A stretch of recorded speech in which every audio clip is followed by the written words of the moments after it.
Do you remember certain people in your middle school or high school who were labeled things like player, slut, gay, easy, or other names like that? Sadly, they were often people who needed compassion and guidance, not name-calling and judgment. It's the same today.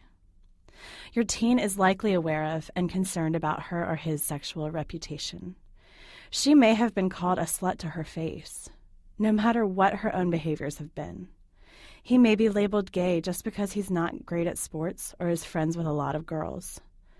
When these words are used as put-downs in this way, your child's peers are lashing out with tools that our culture gives them to limit the way others live. In a recent study called Crossing the Line, which can be accessed at the For Parents section of the SARA website, you can read that, across the country, these are some of the most common harassing experiences students have at school. About half of all middle school and high school students have experienced sexual harassment like this within the past year alone. And it's not just normal teen behavior or kids being mean to each other. It's much more serious than that. For boys, the pressure to live up to a certain reputation can be very dangerous. Many boys feel immense pressure from their peers and even from adults to prove their masculinity through risk-taking, competing with other boys, and trying to achieve dominance over girls and other boys.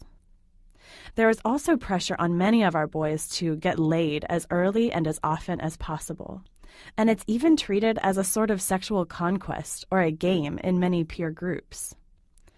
Each of these pressures push our boys toward aggressive and unempathetic, even abusive behaviors like bullying, sexual harassment, and even sexual assault, and also put them in danger of being victimized by both boys and girls. This may sound extreme, but it is what research has been demonstrating for dozens of years. How many times have you heard a parent dismiss a young boy's aggressive or thoughtless behavior with the phrase, "Boys will be boys"? How many times have you heard a coach or peer tell your son to man up or be a man? How many times have you heard someone label a guy whipped because he cares about his dating partner, or a wimp or pansy because he's not willing to do something risky? How many times have you heard words like player or pimp used as compliments, encouraging boys and young men to be sexually aggressive? Instead, we can be encouraging our sons, just like we encourage our daughters, to grow in sensitivity, empathy, and care for others, while keeping themselves safe and gaining self-respect and self-esteem. And you may not be aware, though your son surely is, about the pressures he is facing to lose his virginity as soon as possible and to prove to the world that he's not gay. These pressures increase as he becomes a teen and goes to college, where he may feel pressured to sleep with as many girls as possible and consume alcohol or drugs in large quantities. As your son works his way through middle school and later in high school, look out for pressures like these that he may be experiencing, and be quick to balance them out with permission and encouragement for your son to be confident just as he is, without needing to take risks or act aggressively to prove himself. At some points, you may even need to take matters into your own hands. For instance, you may find that a sports coach, a teacher, or even some tough guy at school is challenging your son. Once you've listened to what your son has to say about it, calmly approaching the coach or teacher, the principal at your son's school, or the other boys' parents may be necessary if their behavior or comments are increasing. If you have questions or need support as you're defending your son's well-being, you can also call Sarah for more information and for support as you work with the school to keep your son safe. Girls are also facing a lot of pressure in our current culture. Studies have shown that girls who are repeatedly labeled as a slut experience lifelong effects. These girls are not at fault. They may or may not be wearing revealing clothing, and they may or may not actually engage in sexually promiscuous behavior. The harassment itself is really not about the victim. It's about the nervous anxiety of other peers who feel their own pressure to fit in and who use this label to distance themselves from someone who might be momentarily unpopular. Just as we hope our children are not the ones being victimized by such bullying behavior, we also hope that our own children are not the ones hurting others.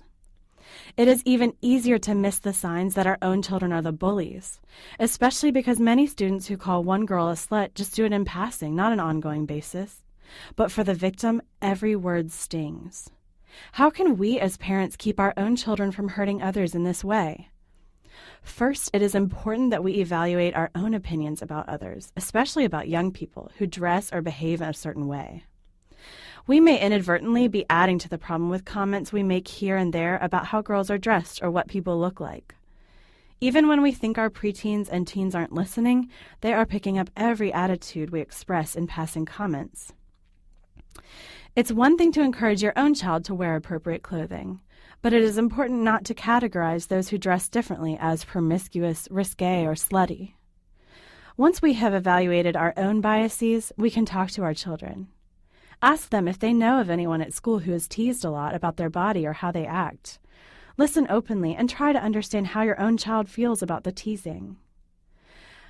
As with all things concerning our children, we should see these as ongoing dialogues where we listen non-judgmentally and gather information from our children before responding.